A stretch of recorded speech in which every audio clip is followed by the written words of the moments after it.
ಸಂಸದ ವಿ ಶ್ರೀನಿವಾಸ್ ಪ್ರಸಾದ್ ನಿವಾಸಕ್ಕೆ ಸಿಎಂ ಸಿದ್ದರಾಮಯ್ಯ ಇವತ್ತು ಭೇಟಿ ಕೊಡಲಿದ್ದಾರೆ. ಇವತ್ತಿಂದ 3 ದಿನಗಳ ಕಾಲ ಮೈಸೂರಲ್ಲೇ ಸಿದ್ದರಾಮಯ್ಯ ಅವರು ವಾಸ್ತವ್ಯ ಹೂಡ್ತಾರೆ.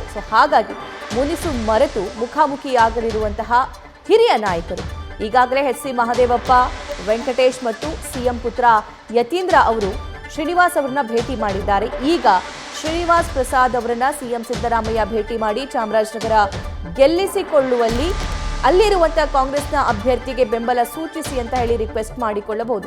ನ್ಯೂಸ್ ಫಸ್ಟ್ಗೆ ಸಿಎಂ ಆಪ್ತ ಮೂಲಗಳಿಂದ ಮಾಹಿತಿ ಲಭ್ಯವಾಗಿದೆ. ಸಾಕಷ್ಟು ಕುತೂಹಲಕ್ಕೆ ಈ ಒಂದು ಘಟನೆ ಅಥವಾ ಈ ಒಂದು ಭೇಟಿ ಕಾರಣವಾಗ್ತಿದೆ. ಈ ಬಗ್ಗೆ ಮತ್ತಷ್ಟು ಮಾಹಿತಿ ನಮ್ಮ ಮೈಸೂರು ಪ್ರತಿನಿಧಿ ರವಿ ಪಾಂಡವಪುರ ನೀಡ್ತಾರೆ. ರವಿ, ಸುಮಾರು 6-7 ವರ್ಷಗಳ ಮುನಿಸನ್ನ ಮರೆತು ಸಿಎಂ ಸಿದ್ದರಾಮಯ್ಯ ಶ್ರೀನಿವಾಸ್ ಪ್ರಸಾದ್ ಅವರನ್ನ ಇವತ್ತು ಭೇಟಿ ಮಾಡ್ತಾ ಇದ್ದಾರಂತೆ. ಸೊ ಈ ಬಗ್ಗೆ ಹೆಚ್ಚಿನ ಡೀಟೇಲ್ಸ್ ಏನಿದೆ, ಯಾವೆಲ್ಲ ವಿಚಾರಗಳು ಅಲ್ಲಿ ಚರ್ಚೆಯಾಗಬಹುದು?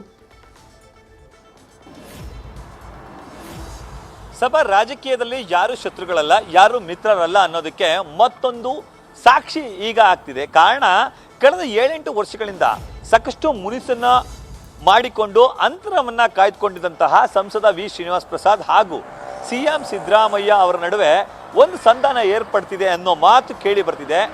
ಮೈಸೂರಿಗೆ ಇವತ್ತು ಆಗಮಿಸ್ತಿರುವಂತಹ ಸಿಎಂ ಸಿದ್ದರಾಮಯ್ಯನವರು ಇಂದಿನಿಂದ 3 ದಿನಗಳ ಕಾಲ ಮೈಸೂರಿನಲ್ಲಿ ವಾಸ್ತವ್ಯವನ್ನು ಹೂಡಲಿದ್ದಾರೆ. ಈ ಸಂದರ್ಭದಲ್ಲಿಯೇ ಸಂಸದ ವಿ ಶ್ರೀನಿವಾಸ್ ಪ್ರಸಾದ್ ಅವರ ಮನೆಗೆ ಭೇಟಿಯನ್ನು ನೀಡ್ತಾರೆ. ಅವ್ರ ಜೊತೆ ಮಾತುಕತೆಯನ್ನು ನಡೆಸ್ತಾರೆ ಅನ್ನೋ ಮಾತುಕತೆಗಳು ಹಾಗೂ ಅಂಶಗಳು ಈಗ ಬಲ್ಲ ಮೂಲಗಳಿಂದನೇ ಸಿಗ್ತಾ ಇದೆ.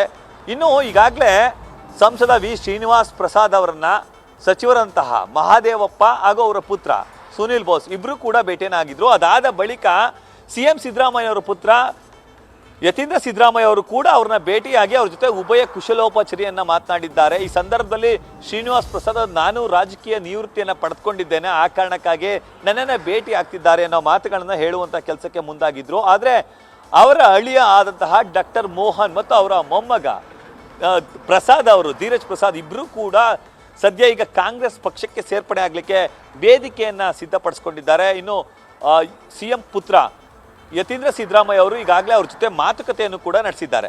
ಇನ್ನು ಈ ನಡುವೆ ಸದ್ಯ ಸಿಎಂ ಸಿದ್ದರಾಮಯ್ಯನವರು ಇವತ್ತು ಆಗಮಿಸಿ ಶ್ರೀನಿವಾಸ್ ಪ್ರಸಾದ್ ಅವರನ್ನ ಭೇಟಿಯಾಗಿ ಅವ್ರ ಜೊತೆ ಉಭಯ ಕುಶಲೋಪಚರಿಯನ್ನು ಮಾತನಾಡೋರ ಜೊತೆಗೆ ಮೈಸೂರು ಕೊಡಗು ಲೋಕಸಭಾ ಕ್ಷೇತ್ರದಲ್ಲಿ ಇಬ್ಬರು ಅಭ್ಯರ್ಥಿಗಳನ್ನು ಗೆಲ್ಲಿಸಿಕೊಳ್ಳಿಕ್ಕಾಗಿ ತಮ್ಮ ಸಹಕಾರವನ್ನು ಕೋರಿಕೆ ಹೋಗ್ತಾರೆ. ಆ ಸಂದರ್ಭದಲ್ಲಿ ಮಹದೇವಪ್ಪ ಅವರ ಪುತ್ರ ಇಬ್ಬರು ಕೂಡ ಇರ್ತಾರೆ ಅನ್ನೋ ಮಾತುಗಳು ಕೂಡ ಕೇಳಿ ಬರ್ತಿದೆ.